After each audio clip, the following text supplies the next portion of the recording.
Well, I'm finally getting the vlog in today. It's after 5 o'clock. Just got a lot of work to do. Um, so I was thinking about. Oh, by the way, I just found out that I will be, or at least I have, planning on being at the New York Comic Con. I did get accepted into Artist Alley for the first time in 3 years. So I'll be there. I still got paid for my table and everything, but and that's in October, so that's. More about that, I guess, later. I know they're switching up Artist Alley. They're doing construction, so they moved us. They're moving Artist Alley to a different, basically the basement. So we'll see how that goes. But I did after doing Heroes Con. I think I've realized something that I need to a new approach to the show. Not really the show. It's more. I'm getting old. I think. So, well, I know I am, but the thing with shows is you go out and you're working the whole time, and you sit down and you've got commissions, and even if you don't have commissions, you're still on because you got people coming by, and it's you're working. And so the so you spend all day. You show up at 10 or 11, you go to 7 or 8 or 6 or whatever, but it's a full day. And then at night, you see people that you only see at conventions, and then you go, to dinner. So you're going to dinner late, then you're going back to the hotel, and you're socializing, and the next thing you know, it's 1 or 2 in the morning, and you go to bed, and then you go back up to the hotel, and then you're getting to sleep like 2:30 or 3. Then you get up in the morning and you do the whole thing again. And I can do that, but the next week really sucks. And that's where the getting old part comes in. Um, and especially if you got deadlines.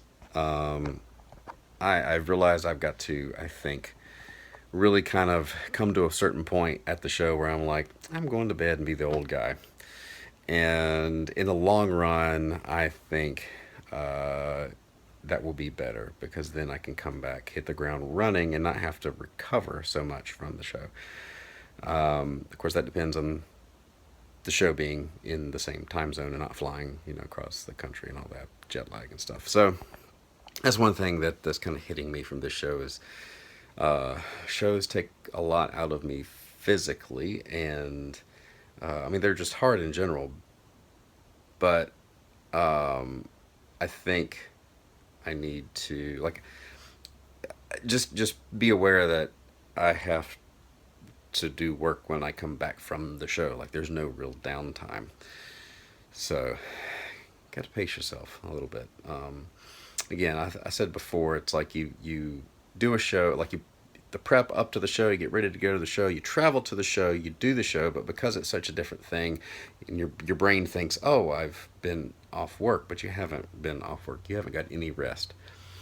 And when I was 25, I could do that. When I was 25, I could drive 10 hours to MegaCon and do a show, and then immediately leave the show on Sunday night and drive 10 hours and come back. And by the time I did it a few times, but by the time I hit 30, it's like I can't do that. That's ridiculous. Uh, so that's kind of where I am this week. I'm working through trying to finish up a Joe issue and realizing just it's very tiring. So drawing's tiring for some reason. I think it's the sitting. Um, Sitting and thinking for 10 hours at a time. So that's kind of where I am. Like and subscribe down here. Where is it? No, it's over here, right there. There we go. And I'll be back on Monday with a short vlog, and Tuesday with a live video. So I'll see you then.